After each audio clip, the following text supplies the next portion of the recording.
All right, hello and welcome to the Yet Another Value podcast. I'm your host, Andrew Walker, and with me today, I'm excited to have Brian. I'm going to try and get it Lax.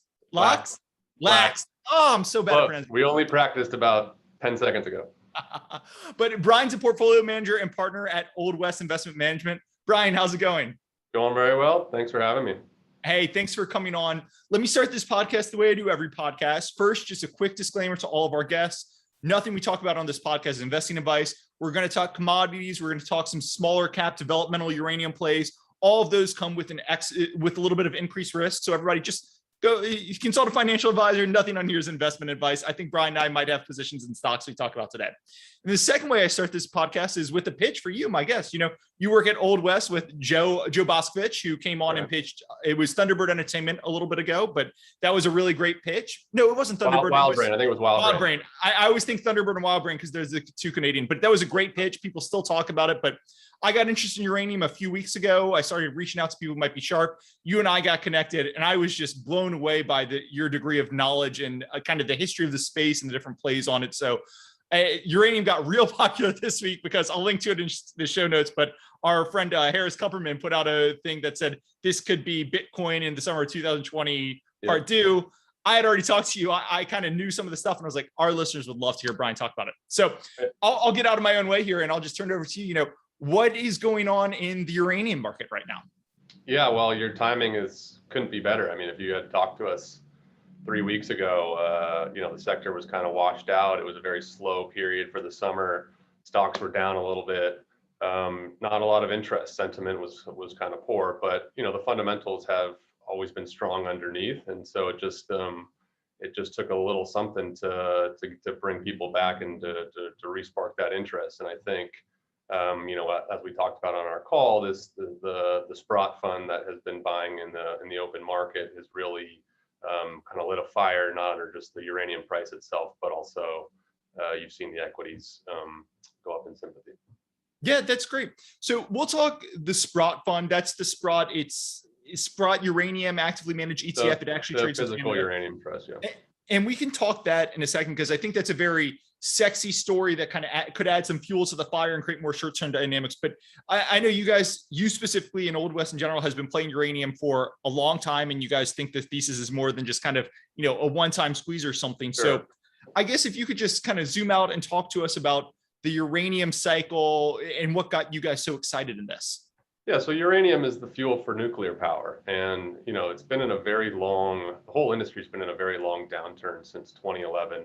That was when there was an earthquake in Japan. It took out one of their nuclear plants and they shut all of their nuclear plants down. They had about 50 of them, shut them all down. And that took a market that was fairly balanced and put it into oversupply. And so you had the price, I think it was around $70 at that time. It fell all the way down to the high teens in 2016. And so the industry really got washed out. A lot of the companies went away. A lot of the producers had to cut back production. If they didn't go, some guys went bankrupt. It was just a really rough time over the last 10 years. But in that time period, you've had a lot of construction of nuclear plants. The industry is not going away, even though certain parts of the world may have different views on it. Nuclear power is alive and well.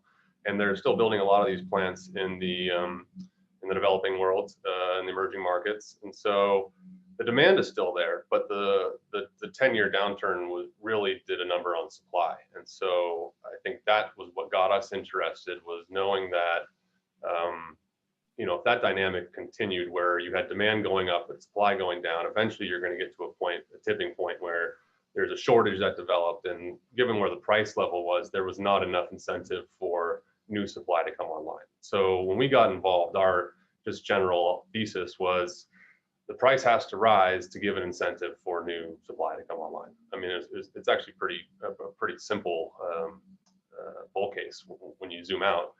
It's a very complex industry. It's not the easiest one to pick up overnight. So we've spent a lot of time researching all the different facets of it. But in a nutshell, that's what it is. Supply is less than demand, and the price is less than the cost. And so if Econ 101, that scenario can't last for a long time, or something has to change. And in our view, it's not the demand that's going to change. We think the demand is here to stay. And so it has to be the supply that changes, and the price has to go up to bring that on. So here we are today. So I think right now the price is it's $35 per pound. It's measured in pound. Is that kind of? I mean, it's going up by the minute here with what we just talked about, but I think it hit 37 or 38 bucks today. So it's around a 6-year high. Let's call it mid 30s. And I think when I first started seeing, especially you guys and a couple other people talking about uranium, it was you mentioned high teens, maybe it was in the low 20s or something. But just to put this in perspective, right? Because I say 20 and I don't know what 1 pound of uranium does or how much it costs. So just to put in perspective, when I see uranium at 20 and you said supply shortage, not enough incentive to bring new supply online, like what's kind of the average cost to mine uranium out there? And what price would kind of incentivize new supply? I know it would take a while to ramp up, but what would incentivize new supply to kind of start ramping up? Yeah, well, really, you need a high enough price where enough production makes money that you can satisfy all of the demand. And I mean, there are low cost projects out there that are still producing, and there's others that are idled now. But even with those if you aggregated all those low cost projects, it's still not enough to satisfy all the demand. And so you do need some higher cost production sources to really balance the market. Mm-hmm. You see different estimates of it. I mean, we think it probably needs to go at least north of 60 bucks a pound to really give an incentive for idled production to come back online, greenfield, brownfield production to really come back into the market. There's about 180 million pounds of demand right now, only about 120, 130 million pounds of supply or production, I should say. There's about 20, 25 million pounds of secondary supply, but there's still a big gap. And so, there's not the price signal today to fill that gap. And so I think that's where we get interested, because we think that gap has to get filled. And how the price rises to that level is the big question. We mentioned this financial player that's now in the market who's putting some pressure there to actually bring it up pretty quickly. But we think that had never been part of our original thesis. It was just the price is going to rise one way or another to get to the point where people start bringing on new pounds. So you mentioned, I'm just going to pull some numbers you mentioned, and obviously I've only been looking at uranium more seriously for a week or two, so I'm way behind you. But one of the numbers you mentioned was 180 million pounds of demand annually, and you can correct me if I'm wrong. I'm guessing you would think over time that would grow because increasingly we're seeing some kind of demand for nuclear as part of the clean solution, getting everything pulled. But 180 right now. 120 million annually of supply. So there's a 60 million pound shortage.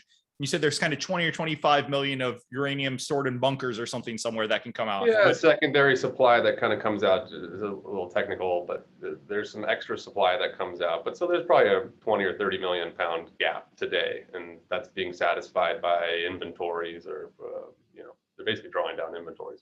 Yep. So how much, 20 or 30 million pound gap, how much is that 20 or 30 million? Like how much inventory is there? How long could you sustain a, supply less than demand type thing here?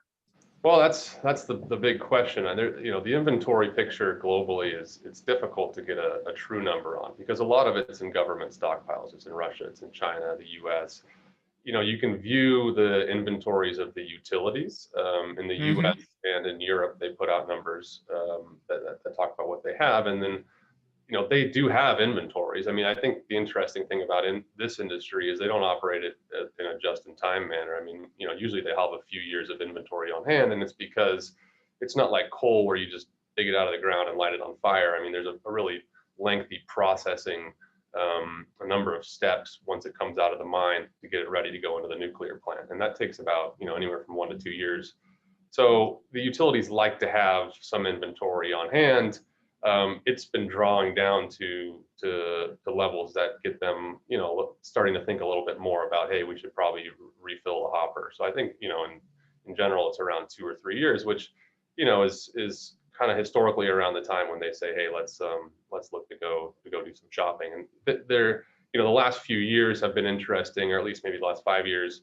There's been other ways for them to top up that pound, whether it's going into the spot market, whether it's using some of these financial intermediaries that provide midterm deals. But typically, the way they source their pounds is through long-term contracts. And I think that's what everyone's really been waiting for to see, is them coming back to the table in a big way. After, if you go back 10, 15 years, there was a big contracting cycle, and you really saw them, come to the market with a lot more volume than they had been doing. And I think that's what people are waiting to see again. That's actually a great transition to my next point. So, I think Copy mentioned it in his post. I know you've mentioned it to me before, but people with a longer history on uranium you can zoom out on the uranium price, right? And you kind of see a lot of people are saying this cycle will parallel what happened in, I think it was like 05 to 07. And if you zoom out on the uranium price, you'll kind of see something similar to what's happening now, where leading into 05 or 06, uranium was kind of flat at $20 or $30 per pound. And then there was this big cycle, and you'll see almost an internet bubble style peak where uranium goes all the way up to, I think it peaks at around 120, 140. And then over the next couple of years, it comes back down. And you talked about some of the other things that kind of kept it in the doldrums maybe for longer. But could you just talk to me about, a little bit of the history of the uranium cycle, why this time could kind of rhyme with what happened in 05, 07? Yeah, well, I think it's an interesting commodity because price it's important. I wouldn't say it's not important, but it's less important to the buyers than other commodities, because so much of the overall expense is on CapEx versus OpEx. And so they do have some flexibility in terms of what they're able to pay. I think security of supply is really one of the primary drivers of their buying behavior. And so when you see prices start to rise, unlike other things, where you want to kind of buy low and sell high, when the prices start to rise, you see increased activity. And so we saw the volumes pick up, 4 or 5x at much higher price levels than they were doing when they were kind of complacent in the years before that. And I think it's because, these guys are not speculators. They don't get paid to take a view on where it's going. They just need to make sure they're kind of paying what the market is offering. But all of a sudden, when the price starts ticking up, maybe they get a little nervous and say, hey, we should probably make sure we have enough in the cupboard to last us through the winter. So yeah, go ahead. Oh, it's one of those things where when prices are really low, it's at 20, everybody's like, oh yeah, I'll be able to contract it. But I could see how the prices start ticking up, and then you're a purchasing manager, right? And you say, my whole job is to make sure there's uranium so that we can make nuclear power. And you look at it and say, price starts rising. You say, oh my God, if it rises a little further and a couple more contracts go out, there's not going to be any supply. So it's almost like everyone is rushing through the door at once to negotiate. Is how I've thought about it. You can tell me. Well, and at that time too, there were a few factors that exacerbated it. There were some floods in the mines that were being built. Mm-hmm. And so, I think people realize that you have this view of what things, how the market is, what the availability of material is, and that can really change in an instant. And we saw that, even more recently last year when COVID shut down a few of the big mines, and you saw close to half of the production in the world get kind of taken off temporarily. So people, this is security of supply is definitely been on the top of the agenda here. And I think people are starting to realize, it's been the case for a while. I mean, this is really nothing new. It's a very slow moving industry, but in general, you can see what the utilities need. And if you go out a few years, the amount that they need that is covered under contract begins to drop off, or it expands. The amount that they need expands, and so they're going to have to come at some point to contract for that. They've been able to kind of kick the can down the road because of various factors, some of which we mentioned, but there's going to come a day where they say, hey, look, it's time to sign our next contracts. And I think what that actual motivating mechanism is, whether it is this rise in the spot price, or it's just them continuing to draw down inventories, or it's some sort of fear of a shortage in the future, that's really what the industry watchers are looking for, is that return to long-term contracting. And this move in the spot price may very well be what triggers that. We'll see. I think you've already seen, some commentary from the large producers that contracting discussions have been happening behind the scenes. So it's happening. It's just slow. And I think, a lot of people wish it would happen a lot faster, but it's happening. And so I think, that's constructive. And I think you're really seeing the equities start to price that in. They've had a very strong move in the last year. even in advance of a big price movement. So I think they're realizing what has to happen, and you're seeing the price now start to move as well. Perfect. I have just a few more questions on uranium, more on the downside here, and then we can turn over to Nexgen. So just uranium, I feel like I've heard a little bit about this supply demand imbalance for uranium and a coming uranium super cycle. I feel like I first started hearing about it in 2017, 2018. And a lot of the people who are bulls now are the same people who were bulls then, which makes sense. It's a good thesis. And sometimes it takes longer to play out. But, I'm always a little hesitant where I say, oh, this macro supply thesis, it's been out there. There's going to be uranium shortage for 4 years. And as you said, COVID, because you can't go mine uranium underground during COVID, because that's a super spreader event waiting to happen. COVID even shut down production for a while. And we still didn't really see uranium really peaking until the past couple of weeks, I'd say. Right. So yeah. Why is this time different? Why was why was 2017, 18 not the time, but now is? Or why shouldn't I be worried that this is kind of the boy who cried wolf? We're always saying super cycle coming, and it just never kind of shows up. Yeah, well, I think in 2017 and 2018, people saw what had to happen, and it was just a question of when it would happen. But the fundamental underpinnings were there, and so a lot of the people that built funds around it and really started targeting the space. I think you saw that in, early mid 2018 is when a lot of them came in. Obviously it was early, but I think when people looked out, this is a very long-term industry. It's been a 10-year downturn. So I think you can't really just plant a flag in the sand and say, today is the day it's going to change. I mean, you can see what's coming on the horizon. There were a few things that happened that kind of slowed it down. There was an investigation in the US for national security, whether, we should be importing uranium or not. That kind of threw the brakes on some of the contracting activity, and that dragged on for a few years. And so various things happened. The utilities still were able to tap into some of those alternative sources of supply. And so, this thing could have happened faster. It didn't, but it's happening now. And I think that's really the thing to focus on is, our view was, look, even if this thing takes 3 years, 4 years, 5 years, the magnitude of the upside is such that it's fine. I mean, the IRR will still be extraordinary. So, I think finding opportunities like this allows you to be more patient.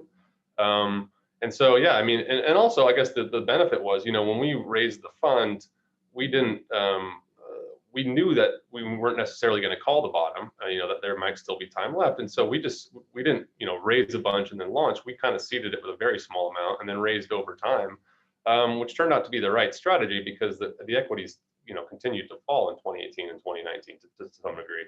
So we were able to, raise money over that time and really, lower our cost basis, because the ultimate goal was really what we were looking for. And that was a normalized market and normalized valuations for these equities.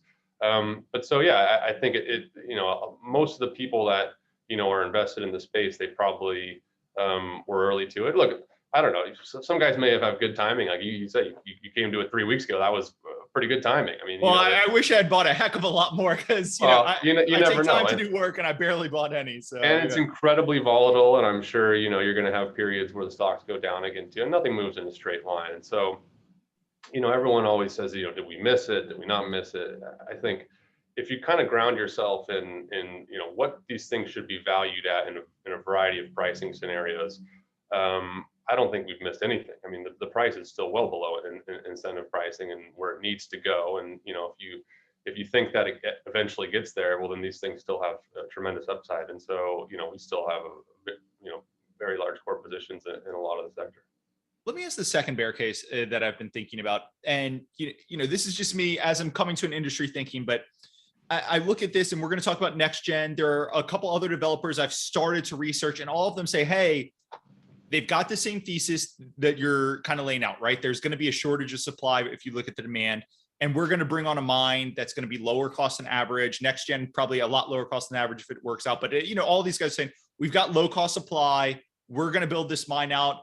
It's going to come online right when maybe not spike, but right when the uranium market starts pricing the fundamentals correctly. And when it does that, this mine is going to deliver outstanding economics. And the two worries I have there are, A, anytime you talk about lots of supply coming on, and it's a little bit coming on kind of on the come, because I don't think anybody's doing it thinking if uranium's out at 30, we're going to make boatloads of money, right? So lots of supply coming on worries me. And then B, I do have in the back of my mind, I don't know how much you follow like lumber, but in March and April, lumber went through this.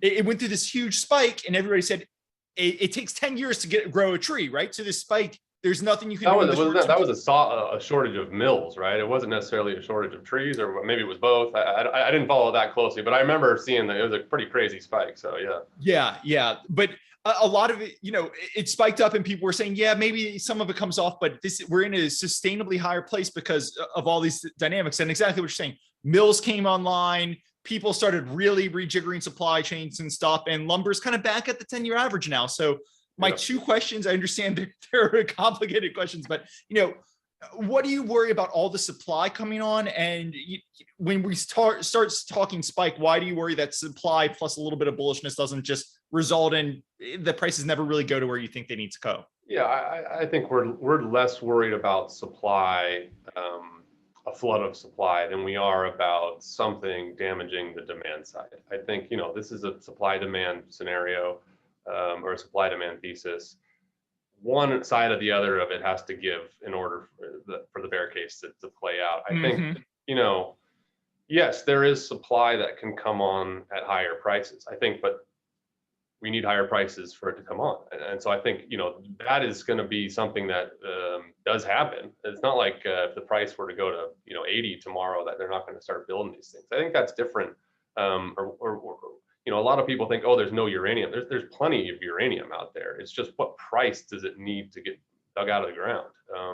And so, yes, there are low cost sources of supply. And, you mentioned a couple of them. We own those. It's not enough. I think even if they were to build it, remember, this is not just purely additive, because this is mining. I mean, the current production is depleting. And so not only do you need to fill the gap in supply and demand, but you need to replenish whatever you've been producing.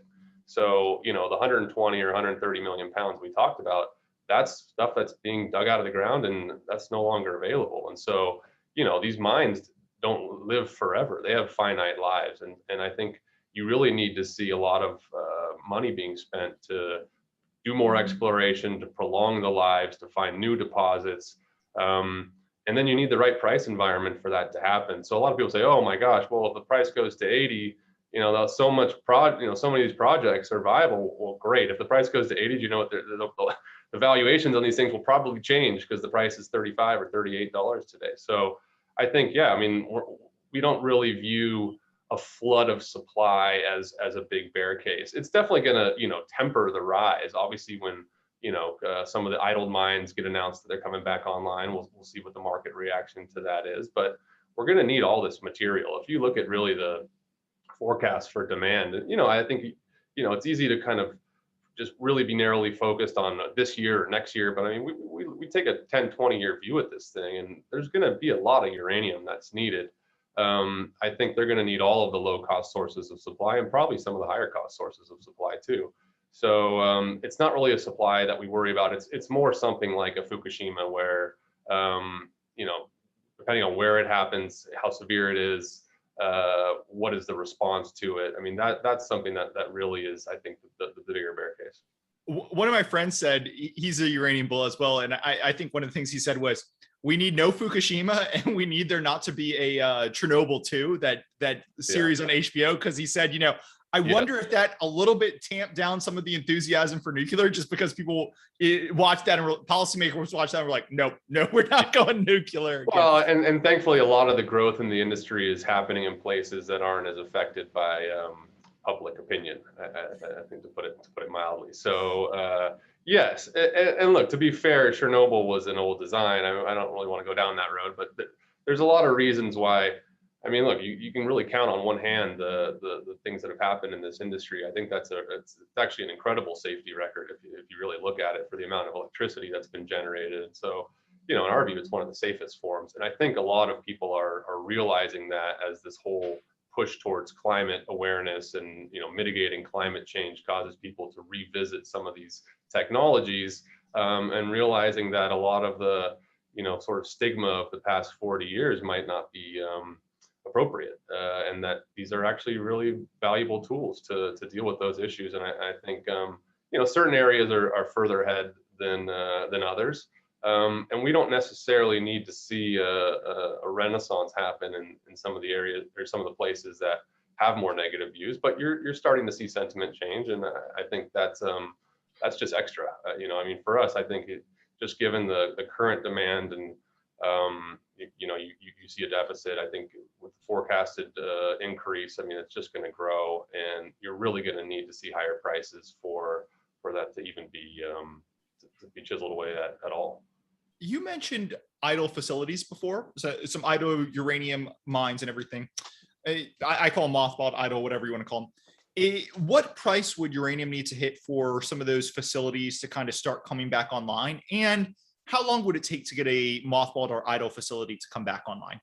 It varies depending on the facility itself. I think the biggest one that people are watching is McArthur River up in Canada. That's Cameco's mine. It's Cameco. I was about to ask. Yep. Yeah, biggest, highest grade mine in the world, or very high grade mine. They've said that if the price gets above 40, they'll start contracting to fill it up, and then probably going to take 12 to 18 months to ramp it completely. So, that's 18 million pounds. It's a big chunk of supply. It's going to be difficult because they got to find a lot of skilled labor. I mean, this thing's been shut down for a few years now. It's not the easiest thing to turn these things on and off. But I think, they've made some comments on their recent calls that they have been doing some contracting at acceptable pricing levels. So I wouldn't be surprised to hear them, the next year or two say, hey, it's time to go for that. But so that's the go ahead. Yeah, so I was just going to summarize. So that's the mine everybody kind of looks at, one of the biggest in the world, and just summarize the numbers that you gave me, because I've heard of it, but I hadn't dug into it. Again, no expert here, but it would be 18 million pounds annually. So that's about 10% of the world's demand annually. Mm-hmm. Takes 12 months to ramp up, and they would start thinking about doing it at $40 uranium. Right now, as we're having this conversation, even after this big run uranium's gone on, it hasn't hit 40 yet. So we're not even to the place where the biggest mine in the world. Given the pace, this could be in the next few days. But no, I think it's not. They're not really watching the spot price. They're looking at, they're trying to contract it on long-term contracts, and so. They've said, they're kind of cagey about it, but in the 40s. So I think anywhere from 40 to 50, they'd start signing contracts for that. But yeah, that one probably takes a little longer. There's some projects in Africa, maybe that they're a little quicker to ramp up, and it depends whether it's a hard rock mine or whether it's ISR. There is production that's sitting there waiting to come online. So, I want to temper people's enthusiasm a little bit, but like I said, I mean, if you're taking a long-term view on this, it's just not enough. You're going to need more projects to come online, and we're happy to sit and wait and own some of these things. Perfect. I think you've done. I want to move over to Nexgen, but I want to make sure we wrap up uranium properly. We've talked some bear cases. We've talked the bull case. Is there anything else, any particular bear case that you think kind of kills this, that you worry about or you've been thinking about? I think the nuclear accident is probably one of the biggest ones, and whether that's caused organically with some sort of malfunction at the facility, or whether I think the big risk now is cyber attack or terrorism. These are targets. There's been a big effort since Fukushima to really beef up the security of these things and the safety of them, and now with this push to small modular reactors, which people are saying is going to be the future of these plants. A lot of these things are designed with safety as the first priority. So I think the outlook is more positive in terms of mitigating the risk of these things, but you can never say never. And so I think that's probably the biggest risk that we see to the thesis.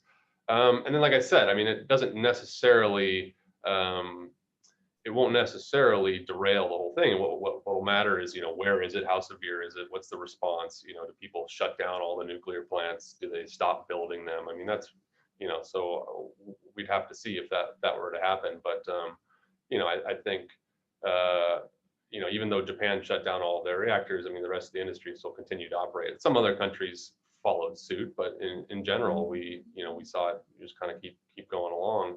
And so, yeah, if that were to happen, we would see what the response would be. Perfect. I want to quickly talk, I think one of the things that, as my friend Thomas Brazil likes to say, one of the things that brought the sizzle to the steak that you've already presented, but it really made this little sexier, is the Sprott's Uranium ETF up in Canada. I'll link to Cuppy's piece in the show notes. People can see that. But can you just walk through, people think, what is Sprott's doing and why does this kind of maybe change or catalyze the thesis a little bit more? So Sprott runs a commodity stockpiling fund. They're actually pretty well known for, they have some gold, pretty big company. They have a number of other ones, precious metals, platinum, palladium. So people are probably or maybe familiar with them for that reason. And basically the idea is they just buy material and store it in a vault and give you a ticket for however much you own. I mean, they're basically trust units, and you get to participate in the price movement of the commodity. And so that's their business. They've done very well with it. They have a few $1 billion in each of these funds. And they about 4 or 5 months ago came out and said, look, there's a uranium fund that does that. We'd like to take it over and restructure it, streamline it to make it a little bit more efficient, less passive.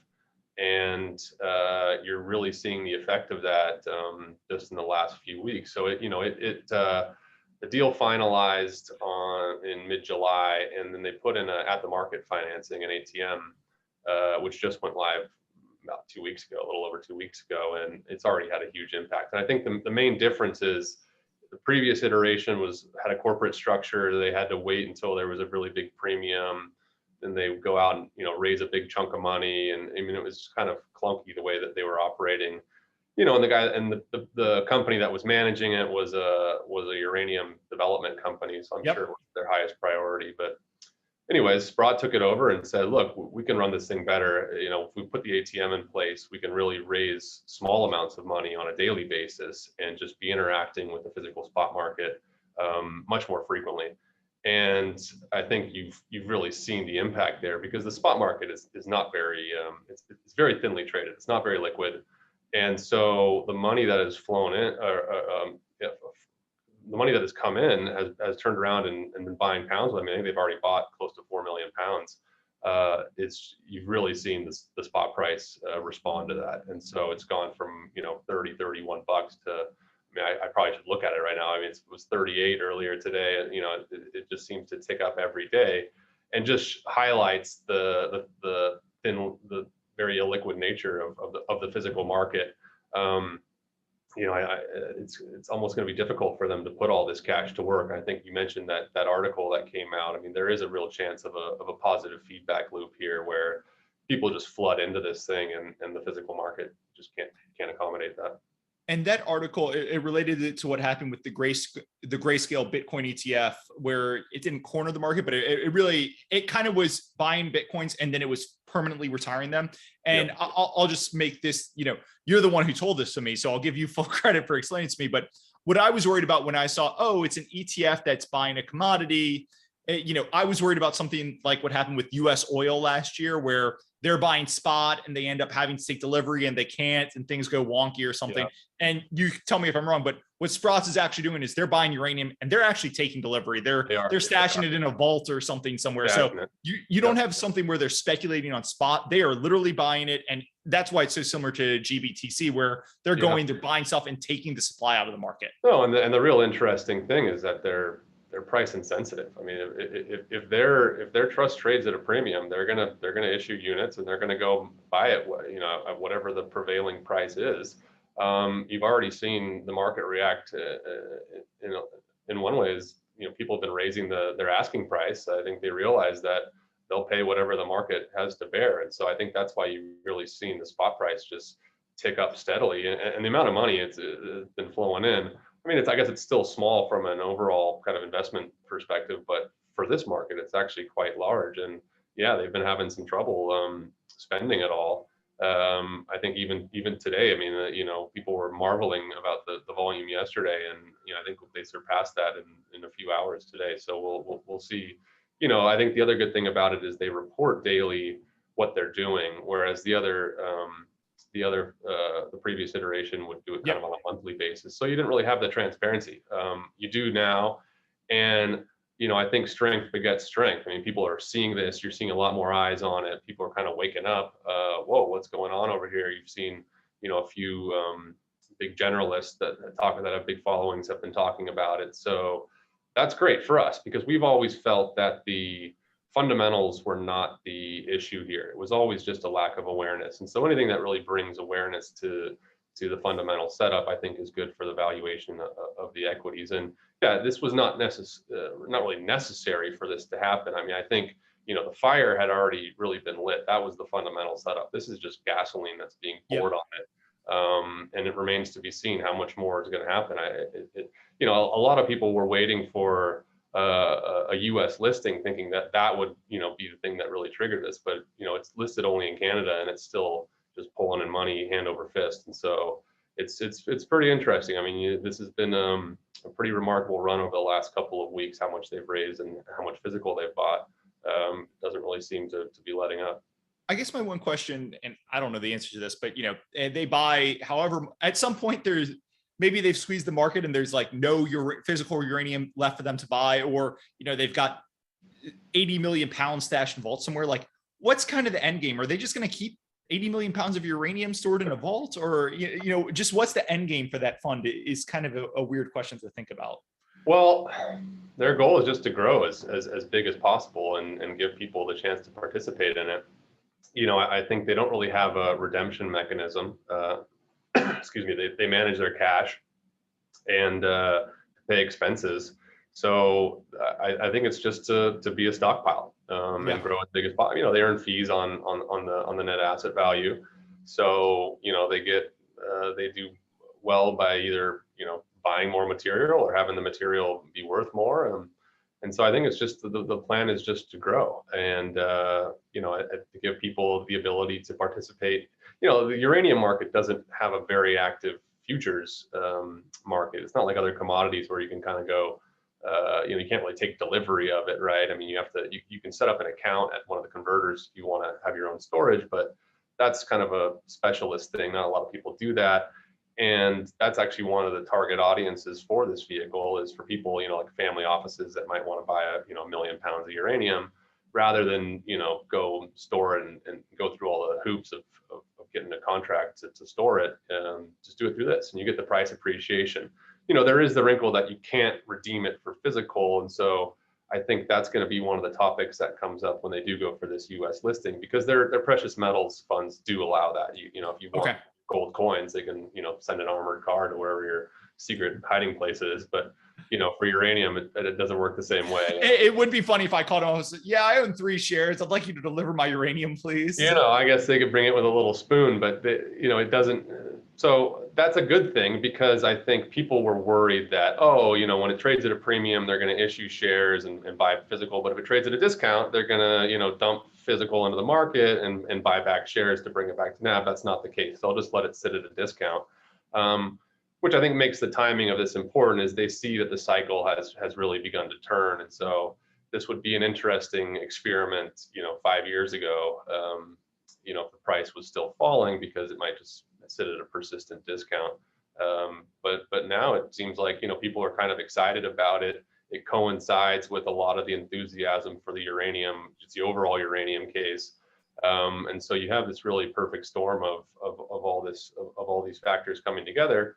And then, like I said, I think the financial firepower that can be thrown at this, I don't think the uranium market is ready for it. We'll see. I mean, if it goes up to 40, 45 in short order, I mean, does that smoke out some more pounds that come to the market? That remains to be seen. I think, if anything, it kind of just wakes people up and gets a lot more eyes looking at this sector. And we'll see. I mean, there's some guys talking about some pretty silly prices if this thing were, I mean, it trades what, $30-40 million in a day. That's nothing compared to some of the crazy things that have gone on in the last, 6 months or a year. So if real money started to come in here, I don't know what will happen. And guys are already talking about, will people step in to shut this thing down? I mean, if they just, it's, cornering the market really. So I don't know. I mean, we're kind of interested observers, obviously. We do own it, and we own some of the, the mining companies. But look, I think some people are worried that, this thing drives the price up too far, too fast, and what does that do? I think we've been in this sector for a while. If some financial players want to come in and accelerate the upside that we see and shrink the time horizon, we're fine with that. Go for it, have at it. So we're just kind of interested observers, and it's pretty fascinating what's happened the last few weeks. Perfect. Well, hey, we've only got probably 15 or 20 minutes left. I want to turn to Nexgen. Probably 15 or 20 minutes isn't enough to quite do justice to a developing mine story, but I think we can do a nice job. I'll just give some quick background. Nexgen, Canadian company, but it does trade in the US under NXE. This is probably one of the company my smartest friends were pinging me on the most. Hey, look at it. It's a uranium miner. They're developing a mine, so there's all sorts of risks. But they were saying that the risk reward is super skewed, especially if you believe in this uranium play. I reached out to you, talked to you, and you said, hey, we're actually a major holder of Nexgen, to give everyone disclosure, but we know it super well. We're a major holder. So I thought this was a perfect one for us to talk about. So I'll flip it over to you. Why are you guys major holders of Nexgen? What's so exciting about the Nexgen story? Yeah, well, I think when people look and they come across the uranium story, one of the first things they ask is, how do we play it? How do we position ourselves? There's a few different ways to go about it. You can buy the producers, you can buy developers, you can buy explorers, there's service companies. And so how do you position yourself? We've always been of the view that some of the development stage projects are probably going to see some of the best returns. Just if you would go back a few years, the valuations were incredibly distressed. And if you ran any sort of normalized uranium price, you get pretty big upside. Nexgen just has a tremendous project. It's incredibly large, it's incredibly high grade. This is a commodity business. And so cost at the end of the day is everything. I mean, these guys aren't selling differentiated products. They're selling, pounds in a can. The guys who can dig it up the cheapest, I think, are gonna win in the long term. And so we like the fact that this is probably going to be the project of this uranium cycle. And it was incredibly cheap when we started buying. We still think it's incredibly cheap. I mean, I think now the stocks have run a bit, and so the real question is, what price do you want to run? What price tag do you want to run? And I mean, but it's an incredibly profitable project, even at current prices. I think they run their numbers at 50. If you think it gets there, it's just a great project. And I mean, given what's going on in the market today, we think 50 might be a conservative price. We're going to talk about them running their numbers at 50 in a second, because that was the first thing that jumped out when I was kind of reading their investor day and looking at their assumption and everything. But let's just take a step back. You said this is a super low cost mine. Could you put, how much is it going to cost to, develop uranium and get it to a nuclear producer or something? Put it in perspective for Nexgen versus, an average mine or just anything. Because I've seen the slides. I know how low cost they say, but I think that's a great place to start listeners off. Yeah, well, I'm trying to remember. I think they said it was like $5 or $10 a pound, which is just incredibly cheap. You look on the average, I don't know, you'd probably say maybe $40-50 is what the costs are today. You probably need a little bit higher for certain areas. But so yeah, they're definitely on the low end of the cost curve. And I think what's even more important is just the size of it. I mean, they're going to be producing close to 30 million pounds a year for the first few years of the mine. And so it's just incredibly large. I mean, that's going to be, almost double the size of the current largest mine today. So it's going to be incredibly impactful. And the fact that they're doing it at such a low cost, I think it just puts it head and shoulders above a lot of the projects that are out there. Look, Canada's not the easiest place to do business. I mean, it's a nice mining jurisdiction, but these things usually take time. And so it's probably a little longer lead time than some of the other stuff. Namely, in Africa, there's some development projects that, they might be higher cost. I mean, some of them might need 40 or 60 or maybe even 80. We see some of these numbers that are put out there. But I guess that, they can be built relatively quickly. Some of them have more friendly permitting regimes or less environmental red tape. So we just like the fact that you can get, kind of the largest, one of the largest, lowest cost assets. We think that it's hard to do wrong there. And, they have a defined mine life. It's going to be, massive. I think it's 10 or 11 years. They're going to produce a couple 100 million pounds, but they have a huge land package around that. And so they've just only really started talking about, potentially exploring around that to try to find more material to potentially prolong that mine life or build another mine. I think that's really the thing that interests us, is that, it looks attractive on current numbers. This thing's probably going to be producing for much longer than their proposed mine life, just because of how much material they have in their land. I'll pull the numbers. I can't remember the slide exactly, but they say what you're saying, right? They say, hey, we ran all of these assumptions and everything. It assumes $50 uranium, which we can talk about that assumption in a second, but they said we ran it with like a 10-year mine life. But if you really think about this, this mine will probably be producing for 30 years. And with 10 years, it's like an ROE of 20 or 25%, or maybe even higher. But if you talk about it 30 years, like that's all just gravy at that point versus exactly. Well, and I mean, they're going to be generating a lot of cash flow, even at modest uranium prices. So they're going to have to decide what to do with that. Do they want to pay a big dividend? Do they want to buy back their stock? I'm sure they'll spend some of it on exploration, trying to find more material. It's just an incredibly rich province, uranium province that they're in. I wouldn't be surprised if they have some success with the drill bit, and they're going to have a lot of cash to be thrown at it. So, we're very excited about that one. I think it actually might be our biggest position though. And that's actually what you said is what I'm a uranium novice. I'm one of those generalists who got excited by the sizzle that you talked about. But when I started looking, that's one of the things I liked, where obviously they need to finance and get it built, but you're buying the lowest cost player. And yes, you can probably make more money buying higher cost players if you're really right on the uranium cycle and uranium super spikes. That's where the real torque is. But I just love the downside protection of assuming they can get it built, buying pretty much the lowest cost mine in the world. Like it's hard to, yes, the returns aren't going to be great if uranium's at 20 or 25, but if it's there, everyone else is going bankrupt, and this thing is kind of piddling. Let's talk about that though. Like the big risk here is there's financing risk, right? It's going to cost billions to get this mine going. They've raised some money already, but there's financing risk. And then there's just kind of timing, getting the mine developed. So can you walk us through what does the timeline look for getting this mine online, and where do they kind of really need to start doing the financing?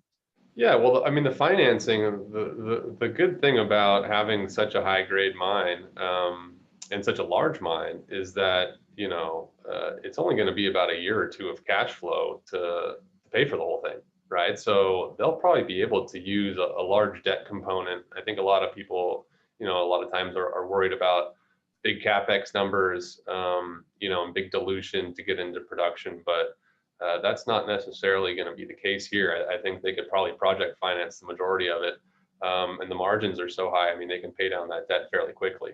So, we're not that as concerned about the financing risk. I think probably the big thing, and this is just with Canada in general, is the time horizon, right? I mean, they have a lot of environmental stuff they have to go through, and permitting timeline, you never really know. I mean, you can pass off the documents to the government, and it might take a couple of years, and you don't know whether they're going to come back with some pushback. I think Nexgen's done a very good job of working with those key decision makers the whole way through. So while they were doing their testing, while they were doing kind of a lot of that stuff was done concurrently as they were developing it, so that they didn't really kind of hit the, have to start it right when they decided to submit everything. I think a lot of they've been good about engaging the stakeholders along the way, and so we think it'll actually be a fairly smooth process, and that I think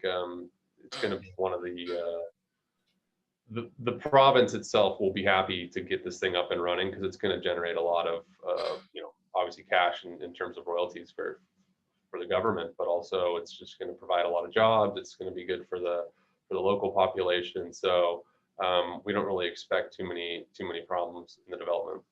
Perfect. And just to the development, it runs for the next couple of years. And when are they kind of planning on, the mine actually starts shipping uranium and we're going full speed ahead?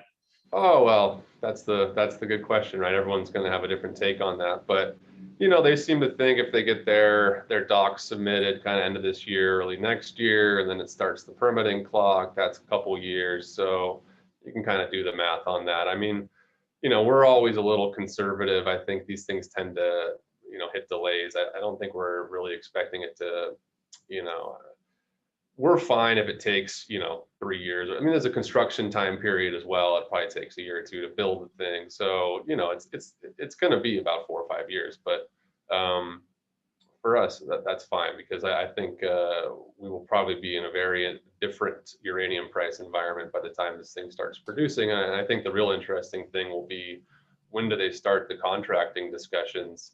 The timing seemed to be perfect when uranium was ticking up, and now that it's getting a little bit of pressure on it, who knows? That might change. That might change the discussions. That's what I was going to ask you. If uranium went to 80 tomorrow and the world was in a super shortage or something, like I believe they could de-risk the project by saying, going to producers saying, hey, we've got this big mine coming on. We can give you some of our capacity. It'll be 5 years from now, but we can give you some of our capacity. We lock it up. Spot's 80, we'll do it at 70, and then we can go to banks, raise financing. We've got all that. So they could de-risk the project like that if uranium really spiked. Yeah, I mean, I think that's going to, they haven't really quite crossed that bridge yet of let's get uranium to 80 and then we can talk about contracting at 70, we'll see. And things are happening really fast now. So, I mean, that can obviously change pretty quickly, but yeah, I think that's what we really like about this is they have such a low cost that, they could lock in 50 if they wanted. I mean, I don't think they will, given what's going on in the market. I think, some of these companies will probably want to have some leverage to the spot price. They want to have some fixed component just to protect their downside. But you don't really have to protect a lot of downside when your cost is $5 or whatever it is, $10. I mean, it's, I think the guys that are, higher costs, low grade, maybe some of the African stuff, that need a high price to really justify an IRR, they'll probably be looking to lock in more material just because they need it. I think, some of the lower cost guys, the Kazakhs have come out and said that they're not really interested in locking in prices. They'll lock in volumes, but they want to see the price go, and they have a good idea of where it's going to go, and they want that. They're not as concerned about it falling low because, when you're a low cost producer, you're kind of the last guy standing. And so you can still hang on for dear life while other guys are not able to produce. Let me turn to my two. Look, again, I'm going to remind everyone, this is a developmental stage company. I think it's got great assets. Brian's pitching a great story, but everyone should remember, nothing in here is investing advice, and this is developmental, right? So there's huge risk. The mine could just sink under or something. But, when they project it, they say, hey, this mine's going to be fantastic. We already talked about on a 10-year life, they're going to get great returns on equity. They say at $50 per pound, at $50 pound uranium, our payback period is under 1 year once this mine gets going, right? So those are incredible stuff. So the two things I want to talk about, let's start with the first. We've alluded to it a few times. Let's talk about it. They're saying $50 per pound uranium. You and I have already talked about, we spent the first 45 minutes of the pod talking about why we think uranium can go up, why it's in shortage. But the fact is right now, uranium's at 35, 38. If we had talked 3 weeks ago, uranium would have been under 30, right? So when you look at their slides, actually the lowest price that they talk about contracting is 50. And then they've got what happens if they talk about it above. And my first thing when I was looking at this as a journalist, I said, uranium spot is 30 or 35. And they're saying the lowest they're basing their models on is 50. And that's kind of base case. That is very strange. So tell me why it's not a unreasonable assumption to base this on $50 uranium. Well, that goes back to the supply demand discussion that we have, is that, there are low cost projects out there, but there's not enough of them to fill the gap. And so, the price gets set at the, who's the marginal producer that can satisfy that last pound of demand. And if you pull up a cost curve, that's not $50. It's higher than $50. And so they are going to benefit by that fact that we need higher cost projects to, in addition to theirs, to fill that gap. And so that's the good thing, is that, prices might go up, and RB may even overshoot what we consider an equilibrium price, just because there is lead times and these things don't always happen very smoothly. But I think when they run a $50 number, they think, look, that's a conservative way to balance the market. It's probably too conservative. I think you're probably going to need higher than 50, but you know, they don't want to be, I mean, I've seen some, you know, technical reports, they run it at 75 or even higher. So, yes, certain projects need higher prices to justify, you know, to put up the nice IRR to get people to invest in them.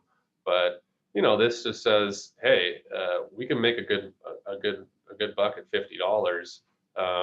It's probably going to go higher than that. And so, you know, I would encourage, you know, the guys listening to this is you can find their economic model and their technical reports. You can build it in Excel. You can run whatever price you want and see what this thing is going to be valued at. And then, you know, take your understanding of the macro and what you think needs to happen. And that, you know, so the way we do, I mean, that's how we approach all of these things. But, you know, you don't just pick one number and say, this is it, this is the price. I mean, you know, you run kind of a range. I mean, what's it look like at 50? What's it look like at 30? What's it look like at 80? What's it look like at 180? I mean, I don't know where this thing's going to ultimately shake out, but I think, you know, that'll give you sort of a range of outcomes that you can underwrite. Then you compare that to where it's trading today and see if that risk reward makes sense to you. Brian, I've got one more question, actually two more questions, but I'm just gonna let you know how you're a good podcast guest, because I'm angry at you because this is the third time I've had a good follow-up question. You've beaten me to it by answering it before I can ask it. So that's how you know you're a good podcast guest. All right. But, let me just ask, so another thing on the downside, you know, again, I encourage all the listeners, as Brian said, go look at their website. I believe they have the transcript from their February Investor Day, which is what I really got my knowledge of the company from. Not that it's great, but that was great. They've got the technical reports, which I'm still digging through, so you can see all their assumptions. But you know, anybody who's invested in Explorer before know they always come out and they say this mine's going to cost $1 billion, and then 2 years later they say, all right, it's running over, it's going to cost another $1 billion, and the recent equity. It's going to take 3 more years. Yeah. So what gives you? You know, you said y'all are a little conservative in how you guys talk about this coming online and stuff, but you know, there's conservatives saying, oh, maybe it comes on 6 months or a year later, and that probably doesn't change it. But then there's the 3 more years, $1 billion more dollars type thing. What gives you the guys confidence that this project, this management team is going to get done kind of in line with your base case?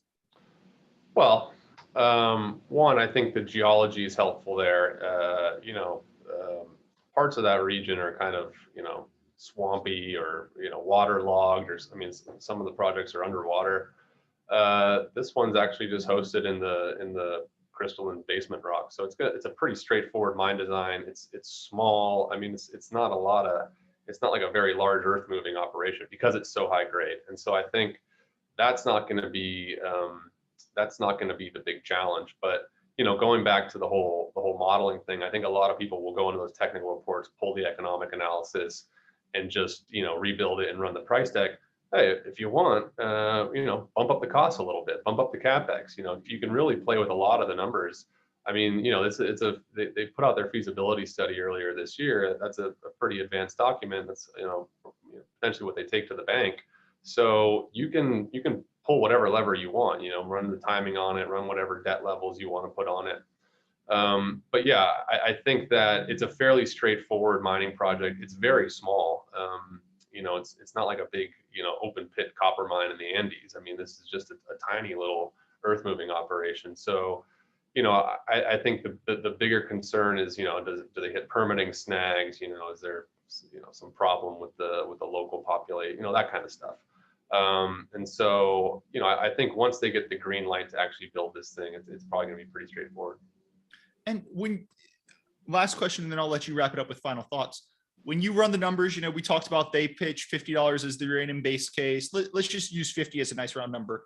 When you run the numbers, if they get this thing built, reasonable cost budget, reasonably on time, $50 uranium, you know, as we talk, I think NXE was, I think it was 550. I don't know. It was up, all uranium was squeezing today, but you know, NXE is at 550 right now.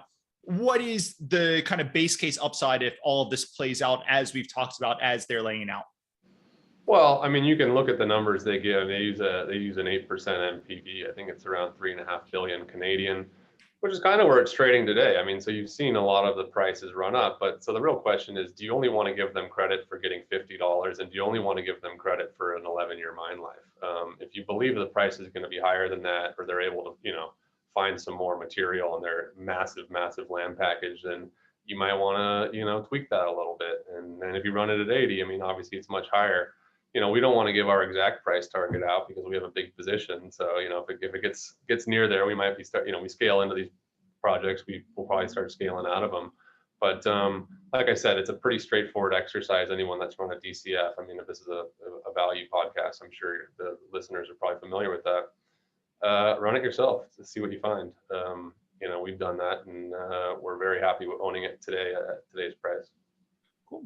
Well, Brian, I always want to give my listeners the last words. We've talked a lot about uranium. We've talked a lot about Nexgen. Obviously, I think we actually did a pretty good job of covering them from a lot of angles, but obviously there's a lot more we could talk about. But is there any lingering bear case, any lingering bull case, just any lingering thoughts that you kind of wish we had covered that we didn't cover? No, we did a pretty good job of covering it. I think the real thing to watch, at least in the near term, is what happens with this Sprott vehicle. I mean, it really has. I don't know if maybe surprise is the right word. I think we weren't really certain how it was going to do. I mean, we had a feeling it was going to have an impact. The magnitude of it, it's been pretty impressive, and it seems to be continuing. It might not go up every day, or maybe it will. I don't know, but that's, I think, one of the things for people to keep an eye on, because if the spot price keeps ticking up every day, that's going to really kind of wake people up to what's going on in this sector. And so, how that plays out when they get their, and then they're going for their US listing, in the first half of next year, it's a really interesting time to be looking at the uranium space. And so, yeah, like I said, it's very good timing on your part that Joe made the introduction, and, we're always happy to chat. So I'm sure we'll catch up, or if your listeners are interested, they can always reach out. I mean, we love talking about this stuff, so we're happy to chat. Well, I've been appreciative of how generous you were with your time, both talking to me privately and talking on this podcast. I'm sure my listeners are going to see why I was so excited when they listen to this podcast. But Brian, I'm going to include a link to his Twitter in the show notes. So anybody who wants to follow up with him should go follow him to follow some uranium advice. Follow up with him. You can message him directly.